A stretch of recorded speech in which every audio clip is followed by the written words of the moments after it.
All right.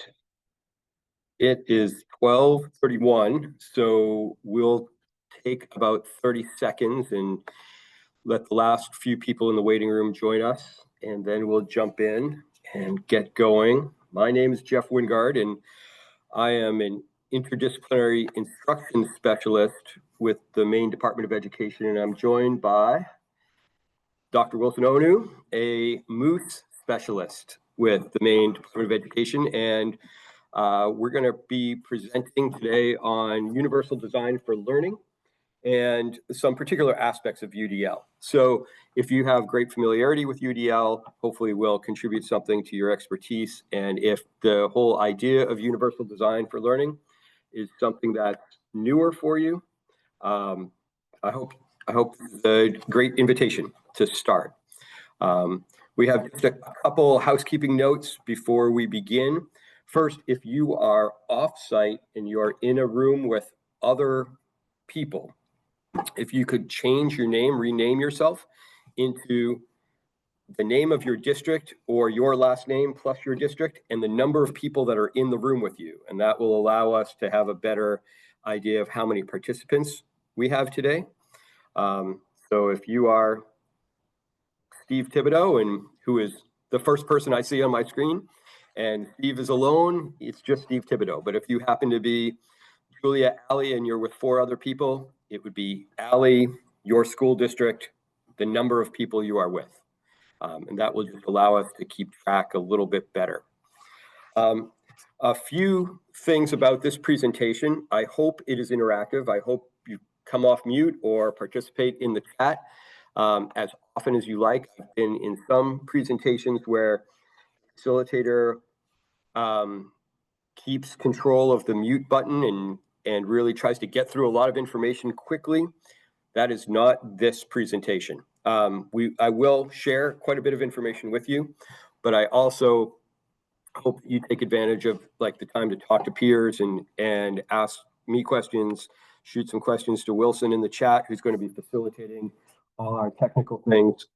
And, you make this your time. I am fully prepared to talk as long as they'll give me the stage, but I think this will be a much better presentation and much better learning experience if people have conversations.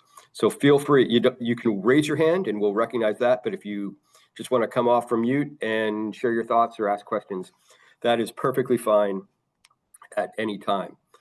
A few other things about the presentation is that when I first started to design this workshop a few weeks ago, or maybe a month ago now, I had a much more expansive view of what we might talk about today. And over the past several weeks in conversations with my supervisors, I have been encouraged to talk more about less, to spend a little bit more time talking about the essential concepts today and not worry so much about trying to cover everything, particularly since Wilson and I are the only 2 things standing between you guys and a long weekend. So I hope that we are able to satisfy your goals, meet your needs, whatever that is. And also at the end of the presentation, I'm going to share with you some places where we are going to do more expansive professional development later on. So if there's something that we didn't touch on in this session that you think would be helpful, if that is in one of our planned PDs, jump right in. They're all free. I hope you join us later. And if there's something that you need that is not in our professional development plan, drop us an email and we're happy to add it in.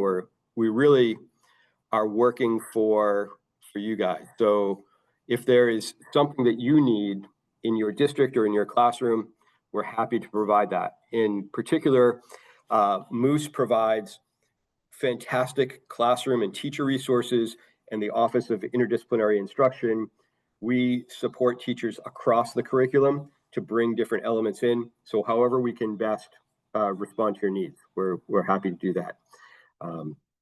Okay, Wilson, just in terms of management, I'm going to minimize my participants window, so I won't see people coming in, but I will see some other things.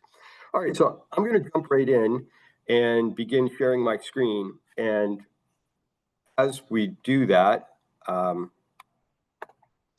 know, get comfortable. Okay, share my screen. There we go. And see what we're looking at there. That's really what I want to share.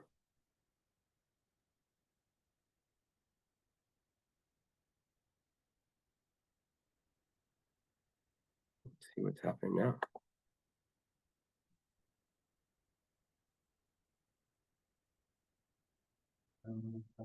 It's sharing the entire window, not just the section that I had hoped. So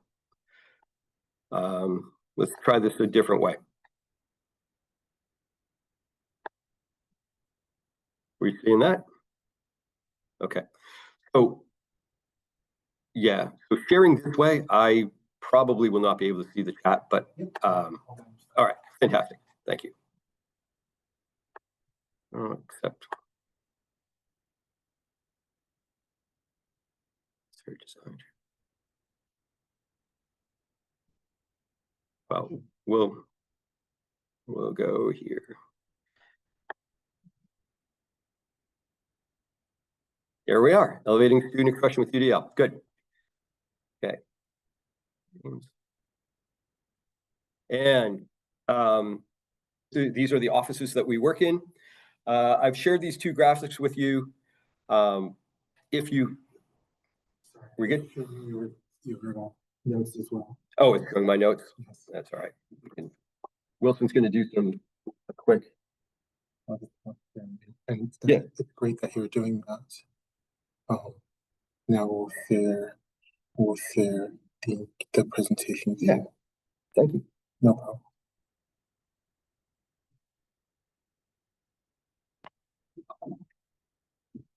All right, so that's where we are. Okay, when you approach interdisciplinary education from the perspective of the state of Maine and the Maine DOE, we have a model called the X-based learning model, which basically means that we are going to take the content, skills, or themes that you have chosen to teach, either at the district level or in your classroom level or your department level, and we're going to try to make resources available that follow this wheel, that are thought-provoking for your students, authentic, that give students voice and choice, that allow opportunities for research, allow for ideation and iteration, which means that your students get more than one bite at the apple. They're not just one and done, that they have multiple opportunities to refine their learning, that they engage in reflection, feedback, and assessment, and that they produce public artifacts so that their learning is not just housed in their own notebooks, but it's shared throughout the community. And that could be your classroom community, the school community, or the larger community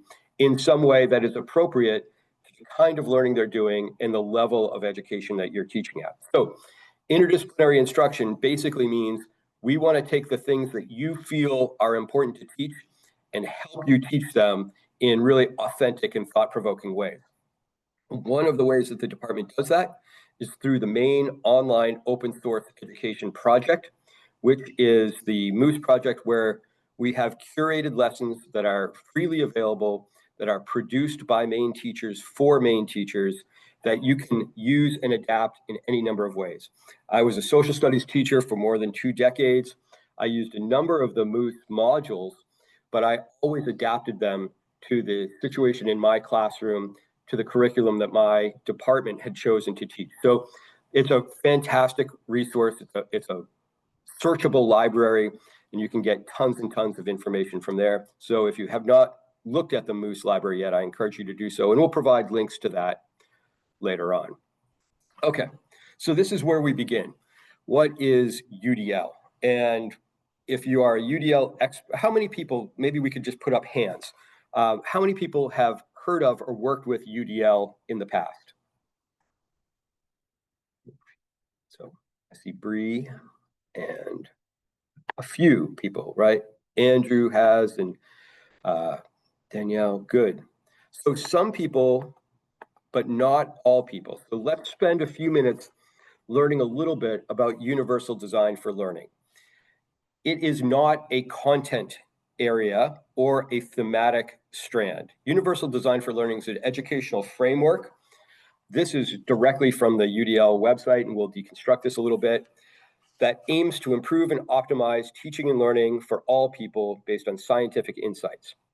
What that means is that we are intentionally designing learning experiences for all of our students that give students agency or choice when they engage in their learning.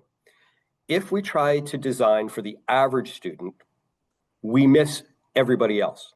And since we know that no one actually lives on the mean, when we design, quote unquote, an average lesson, we are actually designing a lesson that really doesn't fit any of our learners.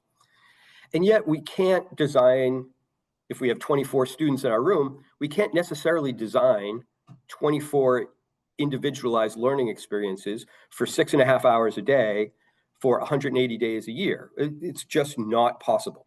So what the UDL framework tries to do is it tries to give us the tools to design curricula that students can then approach in whatever their own on-ramp is, by using whatever aptitudes and interests that they bring to the subject, and then we can scaffold the learning for them. So UDL is sort of this big idea of allowing students to have voice and choice in their own learning. It's not a single one-size-fits-all solution, but it's flexible approaches. So the UDL framework really relies on 3 pillars, or it's like a stool with 3 legs. And the first leg is multiple means of engagement. This means we try to hook our students in the ways that are going to work for our particular classes, our particular communities and populations, and we try to give them ways that they can buy in on their own. And one of the things that I remember about a UDL learning experience that I had was, although we didn't call it UDL back in the Stone Age when I was in 7th grade, I was weirdly fascinated with reptiles, dinosaurs, all kinds of stuff like that. I thought I was going to be a biologist. My future plan was to be a herpetologist. I just loved this stuff. That was not what the 7th grade science curriculum was supposed to be about at my school at that particular time. But I had a science teacher who understood that I had a particular interest in this subject and allowed our study of earth science and the other things that were in the curriculum to be approached through that lens of this particular biology. He didn't have to do that.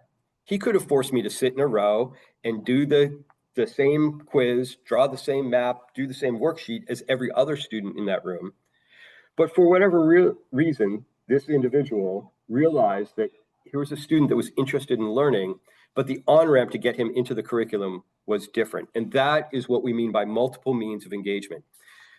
There is no wrong way to hook a kid into learning. And so UDL recognizes that and celebrates that and supports that. That, however, is not really our topic today. That's one of the 3 legs, but that's not the one that we're going to focus on. Another one of these 3 legs is called multiple means of representation. Multiple means of representation emphasizes that presenting information and content in different ways is essential. Since our students learn very differently, and we might have some students that are great auditory learners and some students that are great visual learners, some students that have to get up and move around as they learn, some students that have to sit quietly in order to learn. We need to provide opportunities for our students to see themselves as learners, to represent different types of learning as appropriate in the classroom. Now, again, this doesn't mean that we have to do everything all the time for all people. But what UDL advocates for is an environment where students are provided models that celebrate the kind of learning that enriches their lives. So if you have a student who's a painter and you have a room devoid of paintings, that student may be brilliant, but may never see the kind of aptitude that they can display on display in their learning environment. So we want to build these rich environments where we have lots of models, where our students might say at 8 years old or 9 years old or 10 years old, right? They're middle and upper elementary students. I've never seen somebody who is an archaeologist before. I know what a doctor is, but I don't know what an ENT is. Boy, wouldn't that be interesting to find out? Or I don't know what a physicist does, but I really like stars, right? So we want to give models where students can see sort of representations of themselves and representations of where they want to go with their learning. That is also not what this presentation is about. What we're going to talk about today is multiple means of action and expression. So if you notice, these three slides look very similar, but this one is in red for a reason, because this is the principle that involves allowing learners to express what they know in different ways. Includes options for providing physical action, expressive skills, and executive functions to accommodate various learning styles and abilities. So this is our focus today, is I want us to think about how we can facilitate multiple means of action and expression in the same units, like so that our students are learning similar types of information or similar types of skills, but they are able to express their mastery of those skills and their mastery of that content in lots of different ways, in a variety of different ways. So the UDL people have really spent a fair amount of time, a lot of time, thinking about ways to define multiple means of action and expression. Our job today is not to redefine those. Our job today is to see ourselves as the sort of facilitators of an environment where our students are active and expressive in lots of different ways. Okay. So that was a lot of UDL jargon. So if there is anybody that has any questions or needs to go back to anything or wants me to sort of readdress something now or at any time as we go through this material, please let me know. I don't want to fall so far into the sort of the language of this model that I forget that we're actually in the classroom working with real human beings, doing great stuff with our kids. All right. So here's the question though. What does universal mean in the context of inviting people to learn? We work in schools with finite resources. We work on a finite calendar.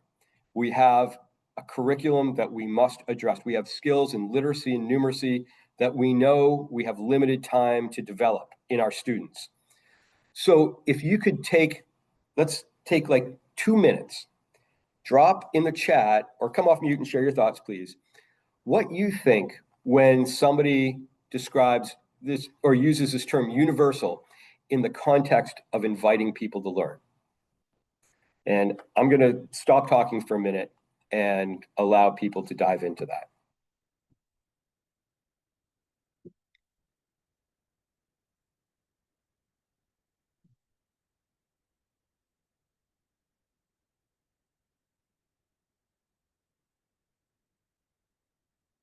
Still sharing my presenter notes?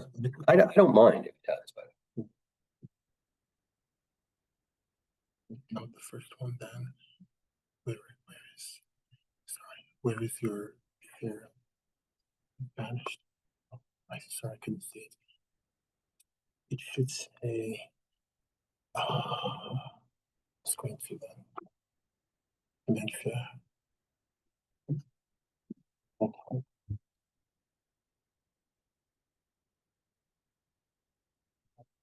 Yeah, if you don't mind sharing the chat, because I can't see the chat very well the way I have this pulled up.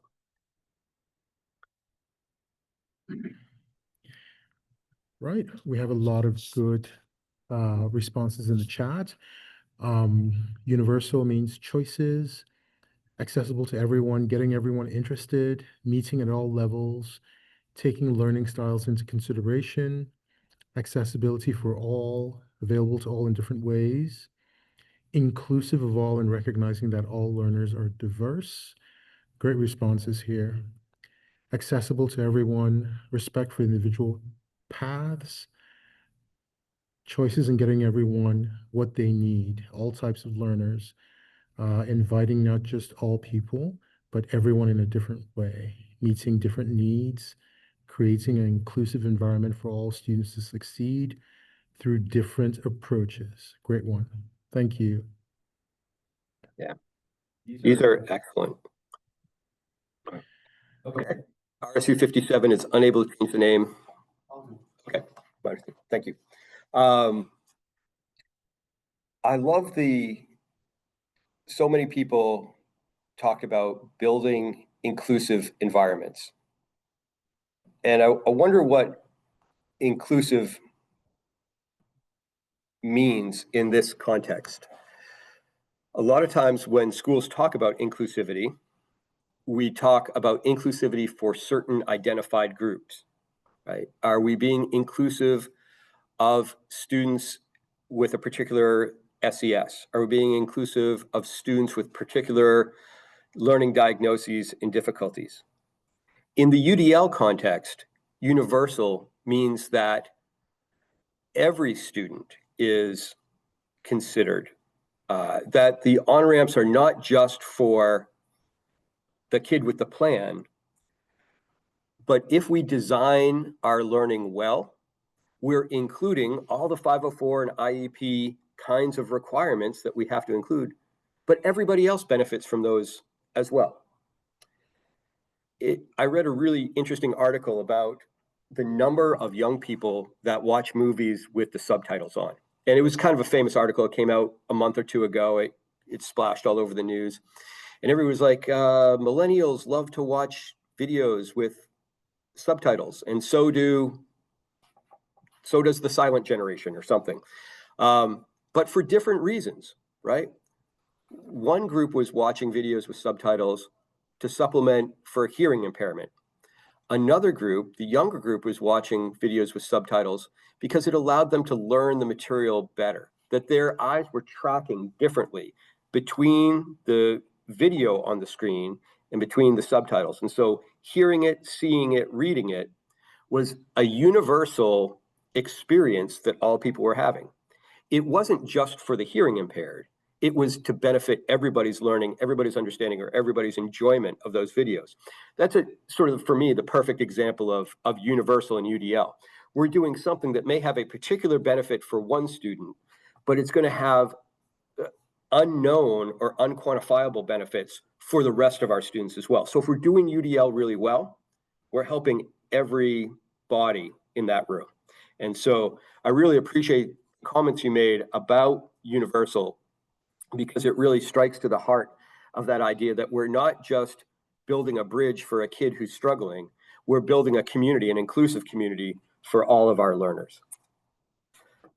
So let me move on here. Okay, so the CAST guidelines. CAST is the think tank or the creator of the UDL idea. I don't actually know what CAST stands for. I actually tried to look it up before this presentation, and it was too much work for not enough reward.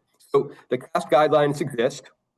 There's a hyperlink here, which we can drop, maybe we can drop in the chat for you, but if you have access to the website, which you all, or to the slideshow, which you all do, you can get the CAST guidelines.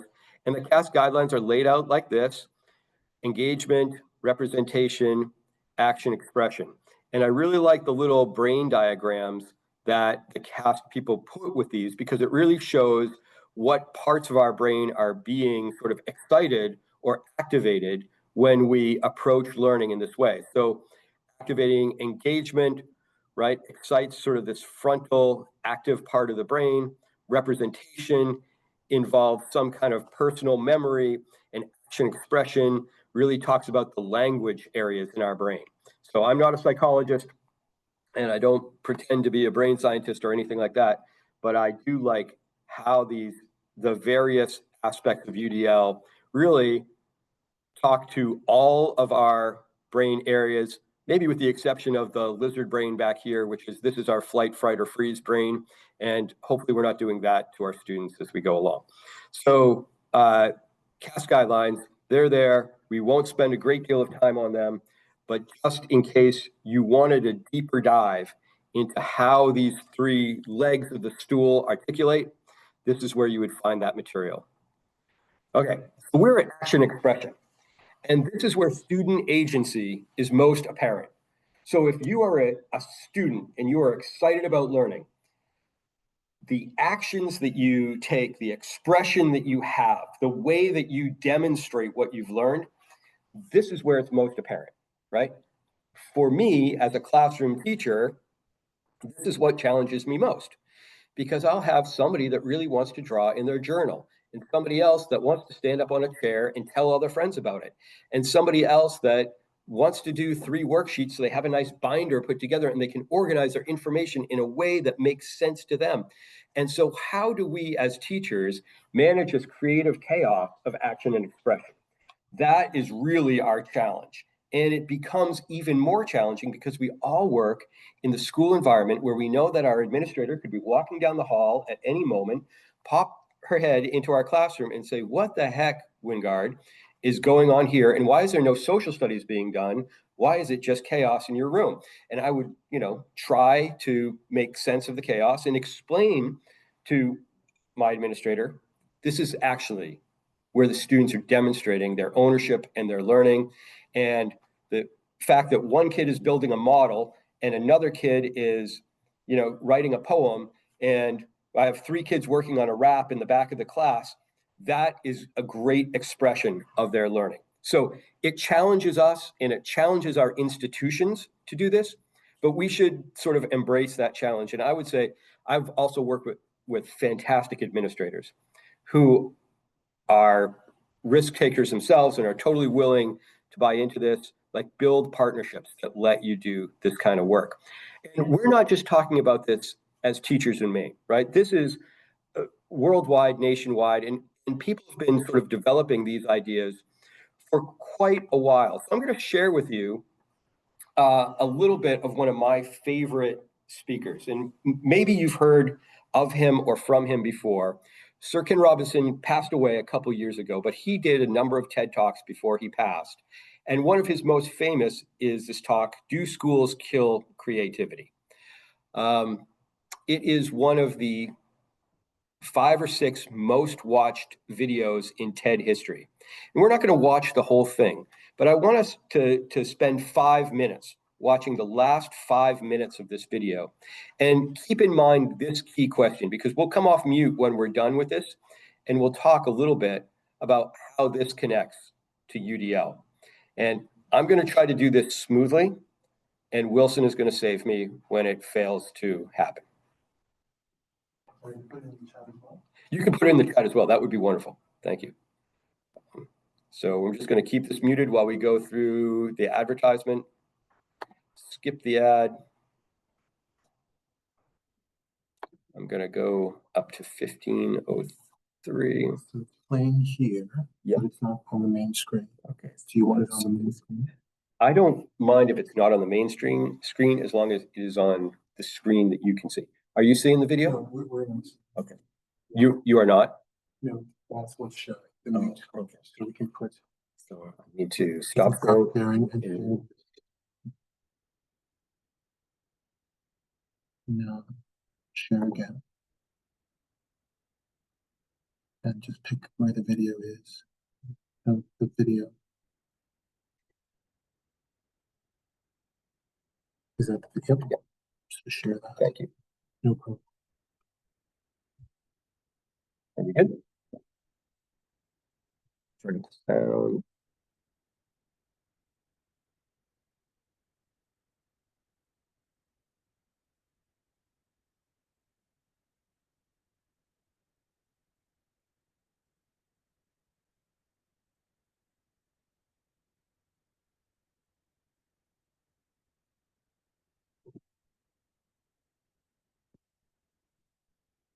Cannot hear the volume.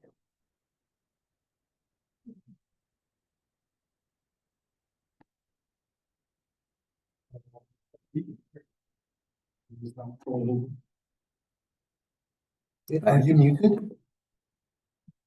If you're muted, then maybe that's the issue. So I think. No, okay. Okay. So let's play this.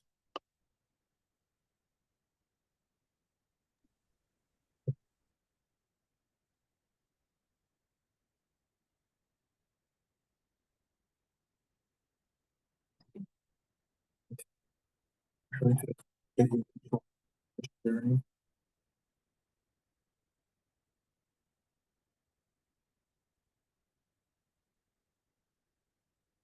Okay.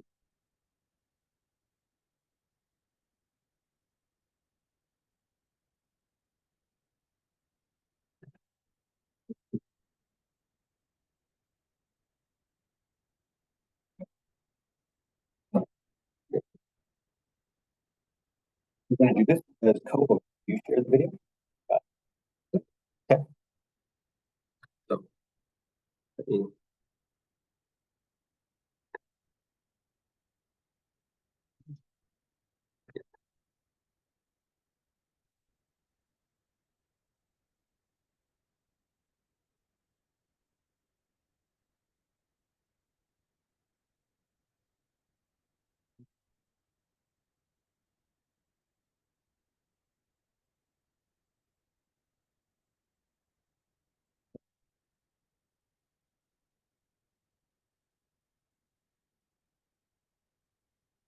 We're going to take a moment because my controls will not allow me to unmute the video, but Wilson's controls may. So we're going to try to switch to his computer to present just the video. If that doesn't work, we'll pinch it. We'll do something else.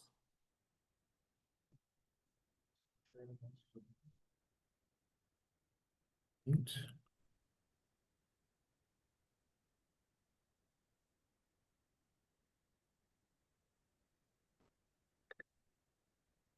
We want to start at about 15:03, Wilson.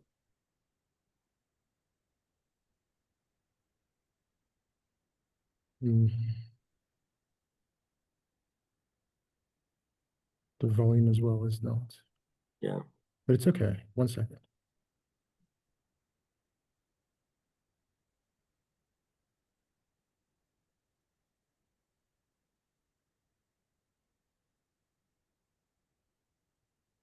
Professors, isn't it? They're the people who come out the top, and I used to be one. So there, you know. And I like university professors, but you know, we shouldn't hold them up as the high watermark of all human achievement. They're just a form of life, you know, another form of life. But they're rather curious, and I say this out of affection for them. There's something curious about professors. In my experience, not all of them, but typically, they live in their heads. They live up there and slightly to one side. They're disembodied, you know, in a kind of literal way. You know, they look upon their body as a form of transport for their heads. So those are 15? You know, it's okay. It's a way of getting their head to meetings. Right. Some have. She's a choreographer, and everybody knows her work. She did Cats and Phantom of the Opera. She's wonderful. I used to be on the board of the Royal Ballet in England, as you can see. And anyway, Jill and I had lunch one day. I said, how'd you get to be a dancer? And she said it was interesting. When she was at school, she was really hopeless. And the school in the 30s wrote to her parents that we think Gillian has a learning disorder. She couldn't concentrate. She was fidgeting. I think now they'd say she had ADHD. Wouldn't you? But this was the 1930s, and ADHD hadn't been invented, you know, at this point. So it wasn't an available condition. You know, people weren't aware they could have that. Anyway, she went to see this this specialist. So this oak paneled room, and she was there with her mother, and she was led and sat on this chair at the end, and she sat on her hands for 20 minutes while this man talked to her mother about all the problems Gillian was having at school. And at the end of it, because she was disturbing people, their homework was always late and so on, little kid of 8. In the end, the doctor went and sat next to Gillian and said, Gillian, I've listened to all these things that your mother's told me. I need to speak to her privately. So she said, wait here, we'll be back. We won't be very long. And they went and left her. But as they went out the room, he turned on the radio that was sitting on his desk. And when they got out the room, he said to her mother, just stand and watch her. And the minute they left the room, she said she was on her feet, moving to the music. And they watched for a few minutes, and he turned to her mother, and he said, you know, Mrs. Lynn, Gillian isn't sick. She's a dancer. Take her to a dance school. I said, what happened? Said she did. I can't tell you how wonderful it was. We walked in this room, and it was full of people like me. People who couldn't sit still. People who had to move to think. who had to move to think. They did ballet, they did tap, they did jazz, they did modern, they did contemporary. She was eventually auditioned for the Royal Ballet School. She became a soloist. She had a wonderful career at the Royal Ballet. She eventually graduated from the Royal Ballet School, found her own company, the Julian Dance Company, met Andrew Lloyd Webber. She's been responsible for some of the most successful musical theatre productions in history. She's given pleasure to millions, and she's a multi-millionaire. Somebody else might have put her on medication and told her to calm down. Now, I think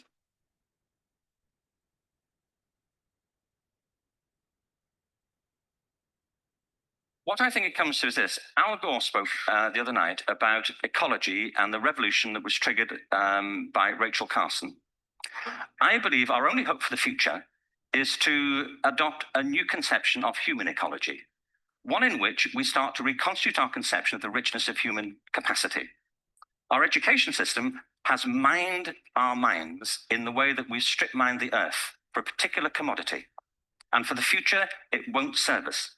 We have to rethink the fundamental principles on which we're educating our children. There was a wonderful quote by Jonas Salk, who said, if all the insects were to disappear from the earth, within 50 years, all life on earth would end. If all human beings disappeared from the earth, within 50 years, all forms of life would flourish. And he's right. What TED celebrates is the gift of the human imagination. We have to be careful now that we use this gift wisely and that we avert some of the scenarios that we've talked about. And the only way we'll do it is by seeing our creative capacities for the richness they are and seeing our children for the hope that they are. And our task is to educate their whole being so they can face this future. By the way, we may not see this future, but they will. And our job is to help them make something of it. Thank you very much. Wow. Yeah.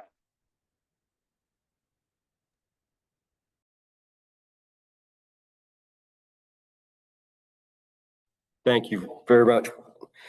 So Wilson saved us, because if I had to explain that, it wouldn't have been half as eloquent as Ken Robinson. But I believe thoroughly in what he's saying, in that in our haste to do teaching well, we sometimes misdiagnose what our students need. I'd like to take a 5-minute break, but before we take the break, I want to come back to the slideshow and ask you one quick question. So let me go through this clunky process of resharing my screen. I'm not seeing it, but yeah. All right. Let's connect to universal design for learning. It's 1:09 now. Let's come back at 1:15, and we'll start at 1:15 by answering this question. Okay, thank you.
All right. So we are back, and I'm adjusting my volume so that I can hear people if they choose to come off mute. I'd love to hear from you, your thoughts on how you feel that what Ken Robinson was saying might intersect with what we've talked about with UDL. And I'd love you to speak out, but if you don't feel comfortable with that, please put it in the chat. That'd be great.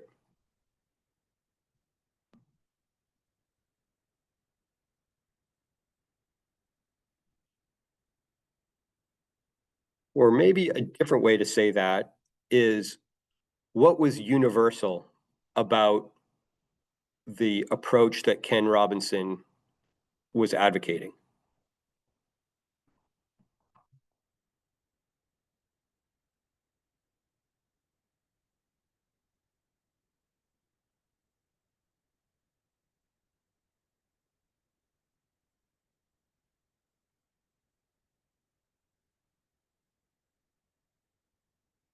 Yeah, I can just go into history teacher mode and just wait, but that's not really in the UDL mindset, right? Doing learning is happening in different ways.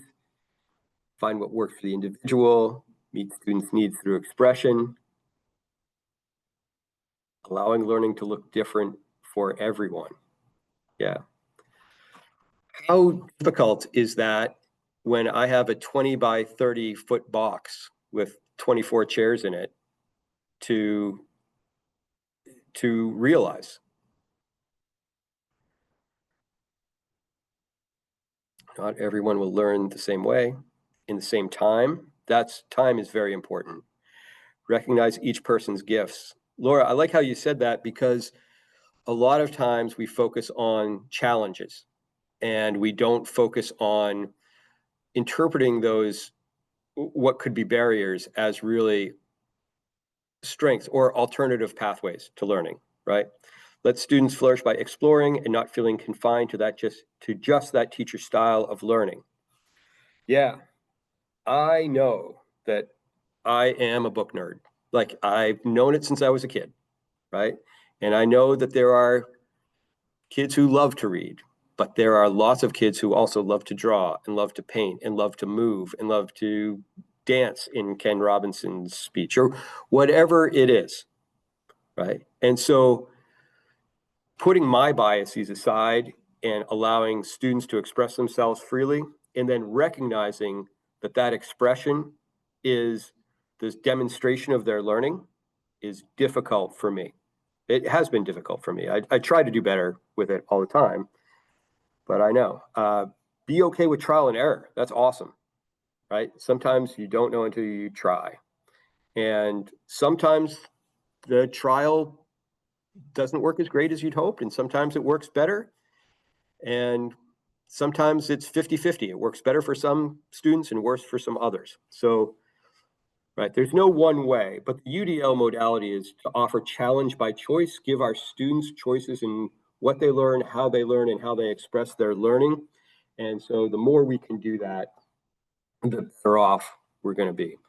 Let me come back to the screen, and we will. Okay.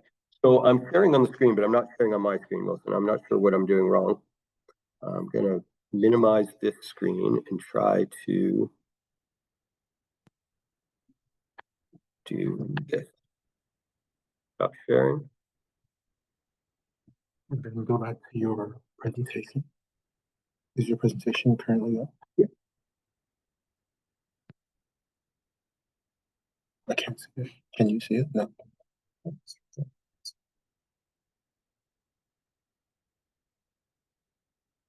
Sorry, is this part of the presentation? Yes, it's. Okay, so share again, sorry. Say share. Go to your Zoom and share. And then we want to share that screen too, yeah. So it's sharing that. Okay, that's great. How do I enlarge that? Go back to the presentation. It's fine. Yeah. Click on this. Okay, thank you. Okay. So when we look at it at a more granular level, and we look at action and expression, what we're really looking at is all of these different ways of action expression. And these are quite specific, and the language is a little bit jargony. There are 11 aspects of action expression on the CAST chart. How do we understand them? How might we implement them? That's a big task. So thought we might spend a little bit of time trying to grapple with these ideas in smaller groups. So I'm going to ask Wilson to divide us up into groups. And these groups are going to be based upon the sort of the subgroup of action and expression. So in each subgroup, I hope you'll get together and we'll talk for I'll give you about 10 minutes to talk about what action and expression could look like for expression and communication. If you were going to devise opportunities for students to communicate their action and expression, what would those opportunities look like? Or if you were going to provide opportunities for students to develop learning strategies on their own, demonstrate action expression, what would those look like? What I'm hoping is that if we take 8 or 10 minutes in small groups to do this, we'll be able to come back and have a richer discussion between groups so that I don't have to explain this, so that each group can explain to one another what their particular subset of action and expression is really talking about. After we do that, I'll show you what the formal definitions are, and we can see where our definitions as Maine teachers intersect with the formal definitions of UDL. So I think Wilson's going to break us up into groups. In those groups, each group should assign a scribe, and then we'll have this conversation about what action and expression looks like within your particular design option.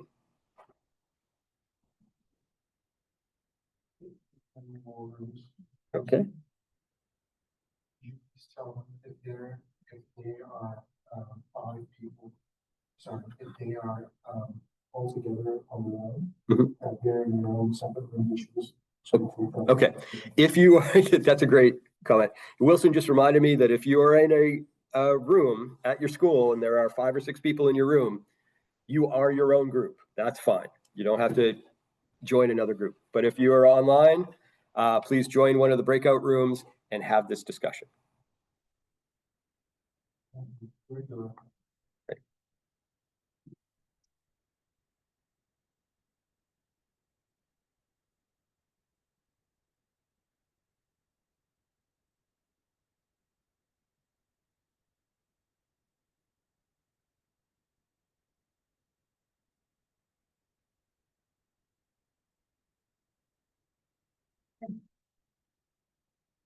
Hi, Pam. I'm Victoria.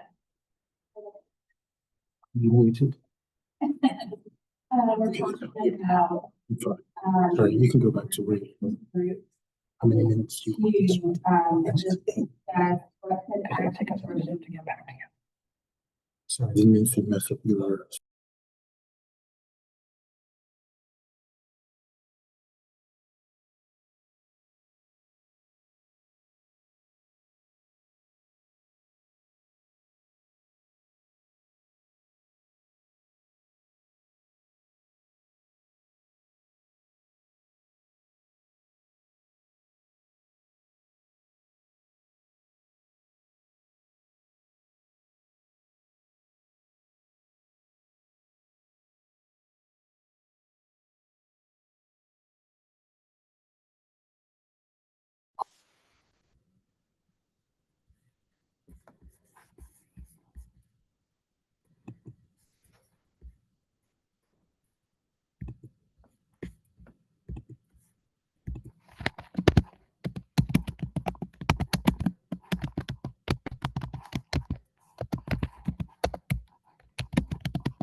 There was only one. There was only one person in my group, and she exited the room. So before she even started. Here, I have a colleague who's in with me now. Hey guys, my one person who was in my breakout group exited the room and left. So I was like, oh, okay. She'll come join mine.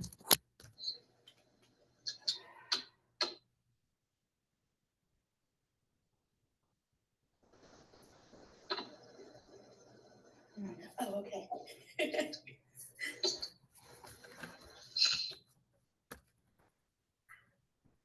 So now we're all out of things to Catch me up. Catch me up. What are we saying? What did we talk about? Talk about different ways to express the knowledge. And she was talking, what did you call it? The spice? Oh, like a spice meter. Yeah. So you have your mild, medium, and hot, and it has different options. So maybe I'm not a confident learner and I'm choosing more the mild spice level to show that I have grasping the comprehension of this. And I have a list of different ways I can choose how I want to represent it. Or I might do a medium. I'm pretty confident. Or if I have like that spice level of, wow, I know this, I could teach it, and I'm going to choose harder ways to represent what I know. I like that. That's cool. We don't. My room's not really set up for that, but I think what I need to do is rethink my methods for that, so that I can kind of incorporate some more of this. So what subjects do you guys teach? I teach social studies. I teach resource, 7th, 8th resource. So I have reading, writing, and math. And we're just, I've kind of gone with, for math, I'm just kind of going with basic calculation, because I've got 7th graders and 8th graders who are still not able to multiply multi-digit numbers or do long division, just the basic stuff. So that room there's not a lot of room for creativity there, although it's not universal, it's not multiple means of action and expression really, but I'm letting everybody kind of work at their own pace through their math binder, because they're all over the place. I've got a girl who can't finish the subtraction, just multi-digit subtraction, and she's in that one's in the 7th grade, so she's just kind of working her way through that. But that's not really exactly what we're talking about today. So I have to. I was a middle school resource last year, and this year I'm self-contained. Oh, yeah. Oh, wow. So you've got some kids who maybe have some SEL stuff going on. Is that right? Yes. Yeah. Well, so in the program I do now, they stay with me all day for the most part, and then they do more of the social interaction opportunities. But last year, yeah, I know it's hard to come up with the different ways that we can challenge them and let them show what they know best. But I collaborated a lot with the whole middle level for the other. And a lot of times I would be like, if they had a current event they were writing, I would use that SDI time to do the writing as like instruction. Yeah. Help them do their current event. Yeah. That's a good idea. I'm part of the Google Classroom for some of the other teachers. So I can, if somebody says, well, I don't know how to do this assignment, at least I can look at it and we can spend some guided study time on that. If I have somebody, actually one of the other teachers is doing the guided study this year. So it's a little bit of things are a little bit differently divided this year. So I'm 7-8 and my colleague is 7-8, but she has like a whole host of other things going. She's doing one of the SEL classes, one of the social skills classes, because we have such a large SEL population in Brewer, and that it was more than one teacher could handle with all of those students. And then, yeah, it's just every year, I feel like every year my job changes so much. So Yeah. it doesn't give me time to kind of refine some of these. It's more like, okay, wait, do I have 7th grade next period or do I have 8th grade? And did we do this with them yesterday and this with them, so it's just kind of troubleshooting right now, just kind of not troubleshooting. It's kind of just figuring out the nuts and bolts. And then next year, maybe more refinement if we have the same setup. And sometimes we don't, as you know, right? I mean, yeah, changes a lot. So, oh, here we go. Nice meeting you guys. Okay.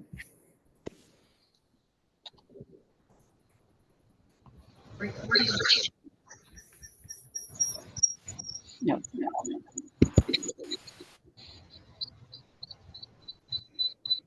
Now that shouldn't be happening. Your volume's on. So we're hearing some feedback, and Wilson and I were just doing a little troubleshooting. We think there is a rogue mic somewhere in this room. We're in a room at the University of Maine that has all kinds of presentation tools. So if there's a little bit of an echo or a little bit of feedback, that's where it's coming from. But I don't think that will make too much of a difference as we go forward. All right, so we'll return to the slides, and I'd love to hear from various groups what you were thinking when you were in your small groups. Groups who were looking for opportunities to design for interaction, how action and expression could be linked with interactive activities or interactive learning. Maybe we could hear from that group or groups.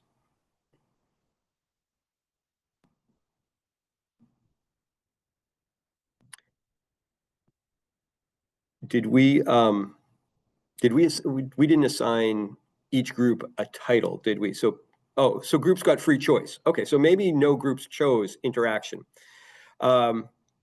But if, as we discuss, we find that there are opportunities to attach to that theme, we can always go back. Oh, okay, great. Oh, interaction. Yep, I think interaction in the chat. Thank you.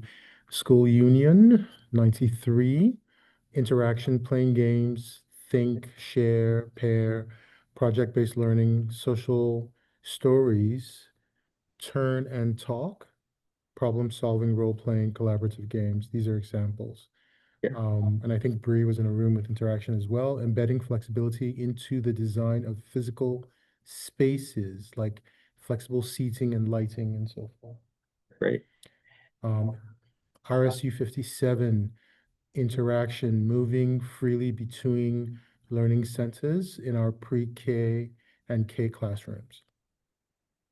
Oh, and we have a RSU 63, a good list for interaction, providing students with movement options for answering questions, expression and communication, starting with visual presentations along with oral and written aspects of the lesson, including inclusion of classroom posters and other classroom decor, strategy development, giving students checklists, graphic organizers, and notebooks. And so, yes, excellent. RSU 22, choice boards, art projects, digital projects, oral delivery, interpretive dance. Interpretive dance. Yes. Awesome. Yeah. So sometimes the problem is that they won't stop interacting, but those are great, great suggestions. Our group started a discussion about flexible grouping for collaboration or individual responses. Yes, right. So that interaction isn't just the actions of students. We can often plan for and facilitate interaction in how we design our learning spaces. Multiple means of demonstrating learning via tools other than writing, also really good. That, Lisa, falls a little bit more into expression and communication. So that's probably a great segue to jump from design options for interaction into design options for expression and communication. Let's see if we have similar or different kinds of responses to that.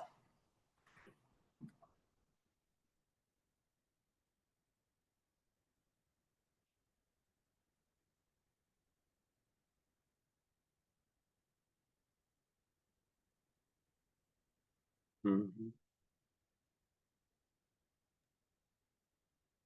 So I think a few have come in since. School Union 93, expression, communication, uh, presentations, multiple choice, fill in the blank, closed maze activities, examples for writing, journaling, essays, short answers, slideshows, acting, role playing, and project-based learning, interactive notebooks, PECs, assistive technology, speech to text, and so forth. Record themselves telling a story on an iPad as an example. Expression and communication allowing for physical manipulative for learning, such as 3D models, base 10 blocks, and so forth. Sure. I don't know what PECS is, P-E-C-S. Okay. If you'd like to choose and sounds like a choice for it anyway. Yep. Mostly nonverbal students, so they would, it's a multi-modality way of communication. So a multi-modality way of communication for largely nonverbal students. That's great.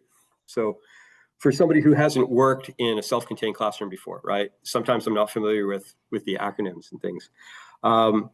Bree put down allowing for physical manipulative, and there is, I'll put a plug in here. Lego has a great program. It's a Lego scholarship program where they will provide grants to teachers to get just fantastic Lego sets for your classroom. So you write up a little proposal for them. We had a Maine teacher 2 years ago who got a set of over 1,000 Legos so that she could do an urban planning project with high school students. We've had teachers across the state get Lego sets for K through 5 projects. So manipulatives can be base 10 blocks. It can be measuring instruments in a science lab, but it can also be things that we often dismiss as toys, but are often ways that kids express and communicate their learning in lots of different ways. Okay, for me, what was the Lego program called? I don't know the name of it, but I looked at it this week, actually. I typed in Lego Learning Grant, and I got, within 2 or 3 clicks, I got there. And if you're having trouble finding it, when we're off communication, drop me an email, and I will connect you with the teacher who got the grant at Bangor High 2 years ago. So maybe she can give you some insight in how to shape your grant application the right way. And then the third one for me is the most challenging: design options for strategy development. Building executive function skills. Yes.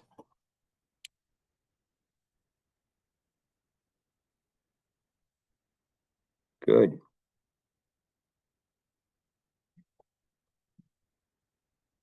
I think teachers who teach coding are excellent at strategy development, because coding, oh, there we go. STEM and STEAM grants, how to fund STEM education, the Lego education project. Thank you, Wilson. That is awesome. So there we are. Yeah, so I was saying that I think the process of coding is a great process of strategy development, because students need to know what their end goal is, and they need to develop steps to reach that end goal. Now, coding can be really, really inefficient with novice students, and that in itself can be a little frustrating, but the process of doing that activity is often greater than the end result, right? You learn more by doing it than you do by seeing whatever widget you've coded at the end. So lots of different ways of doing that. Yeah. Social stories, problem solving, flowcharts.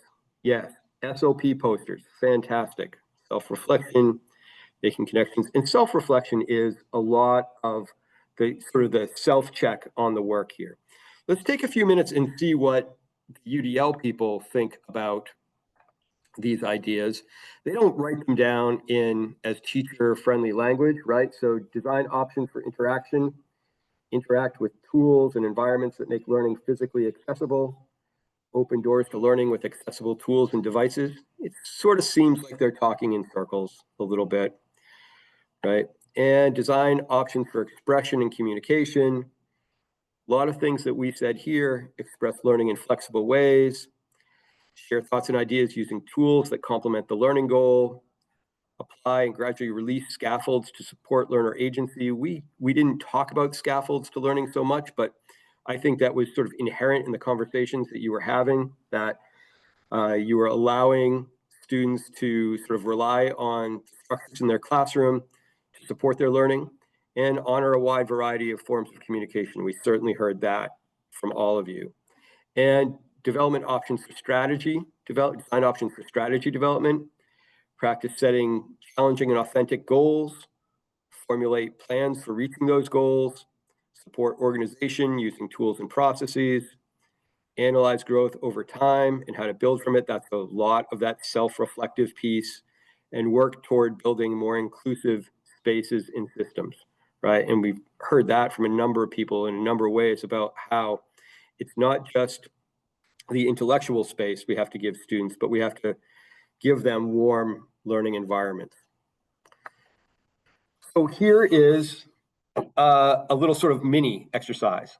And you can do this as an individual. If you recognize a voice or a face across the Zoom call, you can connect with a person. If you're in a room with a person, you can connect with those.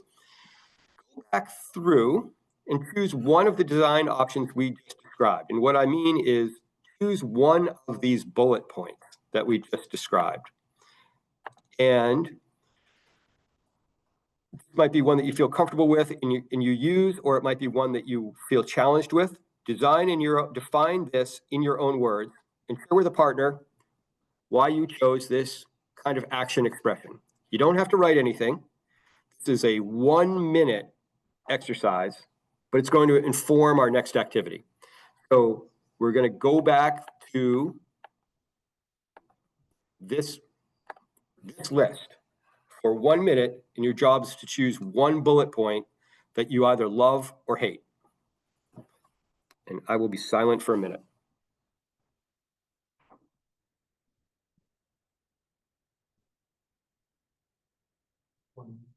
One minute, please.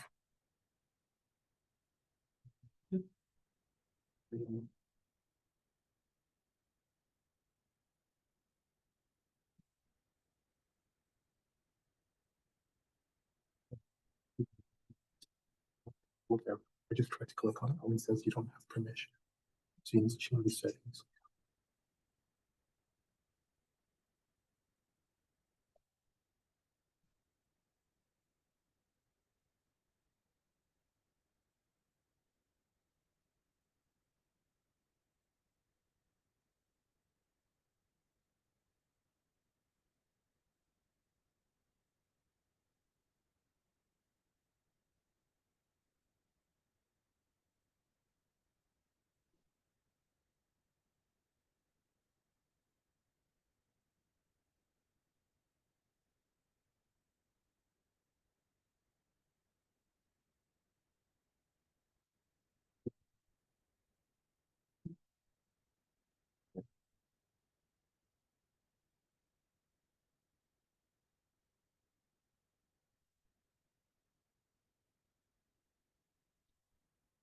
Reshare that doc with you. All right. Okay, I'm just quickly scrolling through to get back to our spot. All right, now we all have one of these sort of access points into UDL action expression. And this is either a point that you already feel comfortable implementing in your teaching, or it's a point that you might feel is a challenge to implement in your teaching, but we're just going to intellectually play with that for a minute. So here is the individual work, because when we were thinking about this workshop, we said, this is great to talk about this, but if you as a teacher don't get something that you can take away and use in your classroom tomorrow, or Tuesday, it's almost like wasted time. So here's my ask of you. Can you adapt an activity that you currently teach to include one of the UDL action expression goals? That is, say you are a 7th grade social studies teacher and you do a map activity. even if you have had great success with this activity over the years, is there one of these bullet points that you could sort of emphasize to make that activity a little richer? Or if you're a second grade teacher and you teach all subjects to all the students in your room, is there one piece of UDL that you might use to inform your literacy instruction or your numeracy instruction or one of the other maybe self-regulation skills or executive function skills that you teach to your class? Wilson is in the process of sharing a template with you right now, which will, good, thank you, which will sort of guide you through this exercise. We're going to ask at the end of this workshop that you email your work to us, because what I'd love to do is put it together in a book of great UDL informed activities and send it back out to everybody who's participated in this workshop. So you don't feel like you've left this workshop with only one little piece of your own work. You will have the benefit of having sort of a cookbook of 20 or 30 different UDL informed activities that you can then play with, modify, and turn into your own. So this is our last, is it working? Okay, this is our last activity today.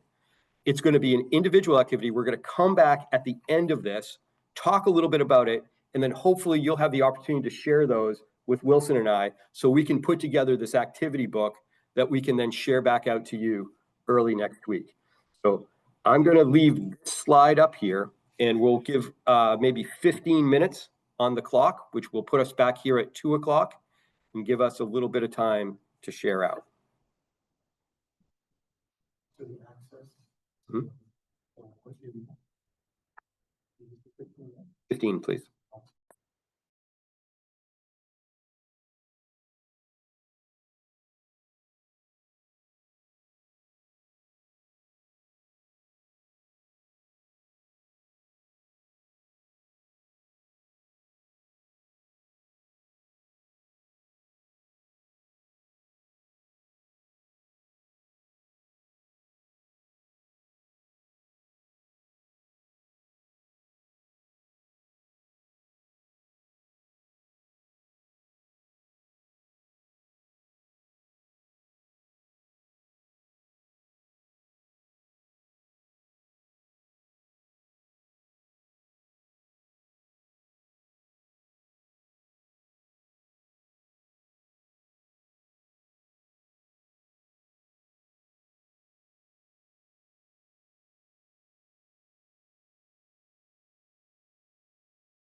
All right.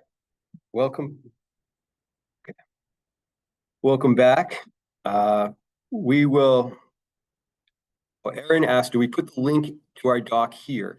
No, what I would prefer that we do is share the link via email with me, and my email is right here, jeffrey.wingard@maine.gov, or you can share it to Wilson. He can share it over to me. Some people will be done with the activity sheet, and that's great. Some people will want to take a little bit more time, and that's fine as well. By early next week, I hope that everybody will have had the opportunity to share their activity plan with me so that I can organize them and put them together so that by the end of next week, I can share them back out to you. I have a little bit of a time crunch next week because Monday is Indigenous Peoples Day, and Thursday I have to do a site visit to a school, which is going to take me out of the office. But I'll still have plenty of time next week to put materials together so that you have a nice sort of UDL cookbook to use. Before we wrap up, I'd really like to A, hear from you about what your activities entail.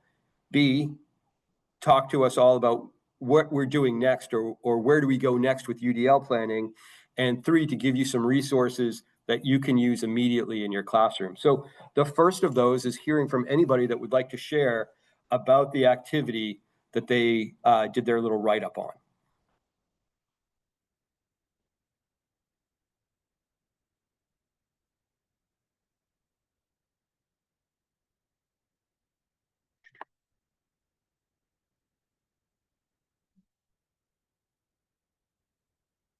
Yeah, you can come off mute, you can put it in the chat, whatever.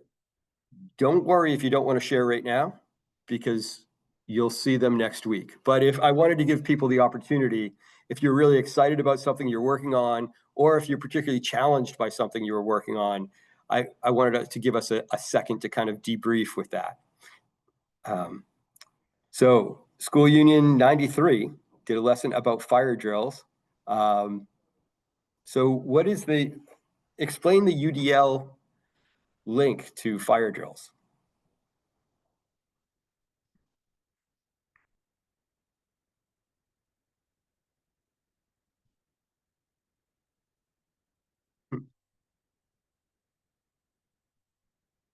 Yeah, so yeah, a group working together, but I'm imagining there are not multiple means of expression to a fire drill. If you hear the fire drill, you express yourself in one way. But maybe I'm wrong, maybe I'm misunderstanding, or you maybe could sing on your way out. Yes, or you you could dance right? down the But stairs. maybe it's the instruction about fire drills that's the multiple means, right? Maybe there are lots of different ways we can teach about responding to a fire drill, what to do. So maybe it's our teaching that's diverse rather than the student's response and action that's diverse. Yeah, there are lots of things. I think some of the activities that we share with you next week in our little cookbook are going to really open some eyes. We're not done yet, but it's important for all learners, including self-contained, general ed, and resource room students, to learn how to be safe and exit the building in a timely manner. That is excellent, because that's the application of UDL to a very practical and universal problem that we all deal with in institutions. Yeah, I think that's wonderful, actually, and I hope I wasn't being too flippant when I was talking about that. But I really think, like, yeah, you've hit on something, because certain life skills are just essential, right? And the promise of UDL is that we can more effectively teach to every population, not that the problem itself goes away, right? So thank you for sharing that. The next things we're going to do as a team at MDOE are talk about planning and UDL, talk about assessment in UDL, and interdisciplinary learning as it intersects with UDL. So when I first imagined this workshop, I had included these 3 bullet points in here. And you can imagine how crowded this presentation would have been had I decided to include material on backwards design planning, on UDL design planning, on various means of assessment, plus the UDL assessment rubrics and criteria, and then overlayered on that, the interdisciplinary learning framework the MDOE is trying to employ across schools. So these are going to be 3 separate kinds of individual instruction that we offer here. We're going to do some of these online asynchronously. We're going to offer some of these as either online synchronous or in-person synchronous professional development. And we're going to offer some framework for interdisciplinary learning. So if any of this stuff resonated with you today, just look for offerings on these 3 things in the future. If you have an immediate need, if you're taking a course and you need materials or anything like that you want to build into, some other coursework you're doing, please reach out to me at any time and I can send you those. The third thing that we really want to do is we want to put materials in your hands that you can use right away. And so here is the link to the Moose resources. We talked about this at the beginning of the presentation. Moose is the Maine online open source education platform, and it is cross content. It is pre-K through 12. It involves multiple kinds of learning. These are designed as units. From these units, you can take discrete lessons. You can employ them in a whole variety of ways. If you have great ideas, Moose would love to hear your ideas, and you could become a Moose creator. There are opportunities down the road to become a Moose pilot person, somebody who takes the modules that have already been written and then pilots them with fidelity in your classes so we can see where they're effective and where they can be improved. The Moose platform itself, the whole Moose project across the state of Maine, has been in development for 5 years, and it's a fantastic cross-curricular resource. If you need Moose resources, please reach out to Wilson Onu. He's our guide and master on that. If you are interested in participating in a professional learning community on Universal Design for Learning, or you're interested in accessing any of the asynchronous courses that we're going to offer on UDL planning, UDL assessment, things like that, join Engine. And Engine is the Maine Department of Education's learning management system. It is free and accessible to anybody in the state of Maine. You just go on, use this link, you go onto the website, you sign up using a school email. Once you join using a school email, all the coursework is available to you for free.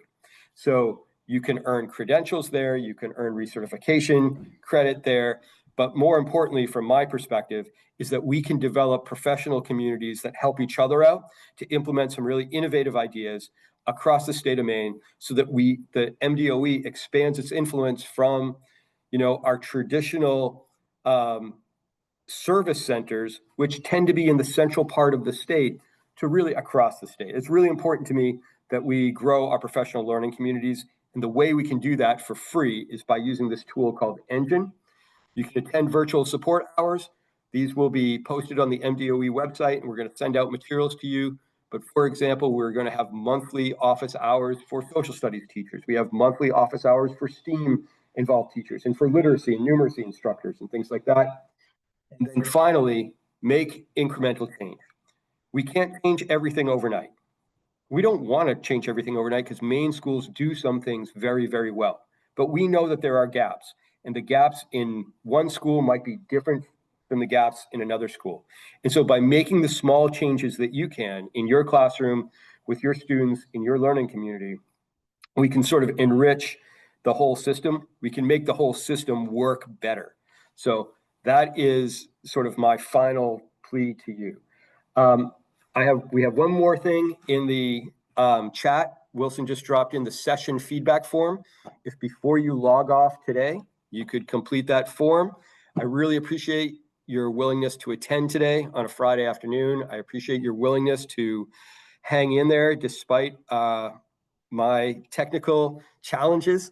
I think the material is so interesting, but I understand that the presentation of the stuff can be challenging, and I really am super grateful that you stuck around this afternoon to participate in this with us.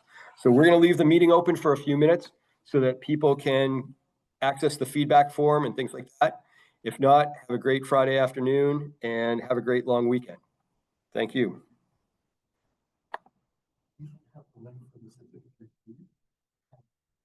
I'll send those out. I only have it